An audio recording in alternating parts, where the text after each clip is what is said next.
cet été, le couple princier Albert et Charlène de Monaco s'apprête à retrouver leur havre de paix intemporel à Roch-Agel, un domaine de 56 hectares perché sur les hauteurs du pays et chéri par la famille Grimaldi depuis 1957.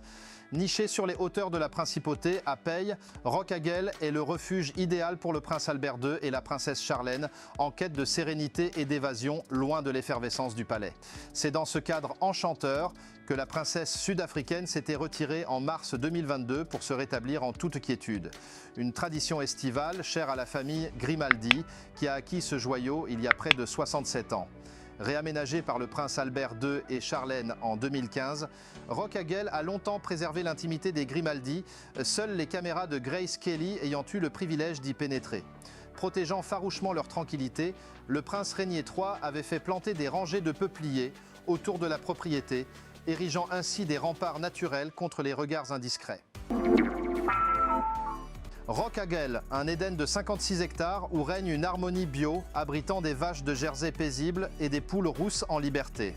Attirés par son isolement et sa quiétude, Rainier III et Grace de Monaco avaient succombé au charme de cette ferme provençale en 1957, un an après leur mariage. Pour atteindre ce sanctuaire, il faut parcourir 20 minutes de route et grimper à 760 mètres d'altitude, franchissant un portail symbolique.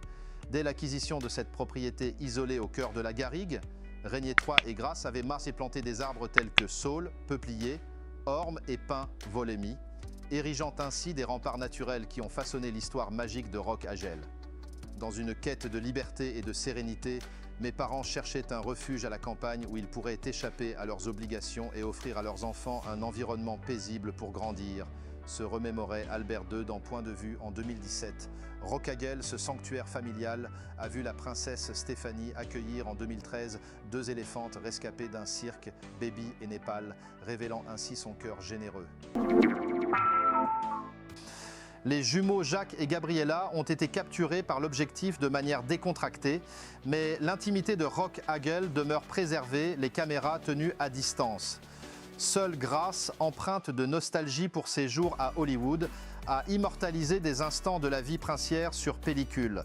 Roch-Agel, havre de paix qui apaise le cœur de Charlène de Monaco, a vu le prince Rainier III redessiner et entretenir les extérieurs jusqu'à faucher les foins de ses propres mains.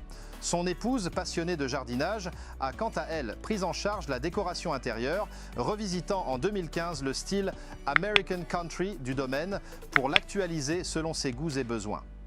Pour Charlène, l'ex-nageuse sud-africaine, Roch-Agel est bien plus qu'une résidence secondaire. C'est un refuge où elle a préparé son mariage avec Albert II, tandis que la famille Wittstock s'installait à La Turbie, commune voisine, en vue de l'événement. À Roch-Agel, Charlène se laisse aller à la détente. Entre parties de golf, baignade dans une piscine turquoise, lecture de Rudyard Kipling et séance de jardinage avec les jumeaux, la princesse retrouve un équilibre rare. Elle savoure des plaisirs simples comme prendre un café dans un bar de La Turbie ou cuisiner des plats végétariens, des activités impossibles à Monaco où chaque geste est scruté. Les dîners en tête-à-tête avec Albert II dans un restaurant local sont des moments précieux, empreints de complicité et de quiétude, loin des regards indiscrets de la principauté.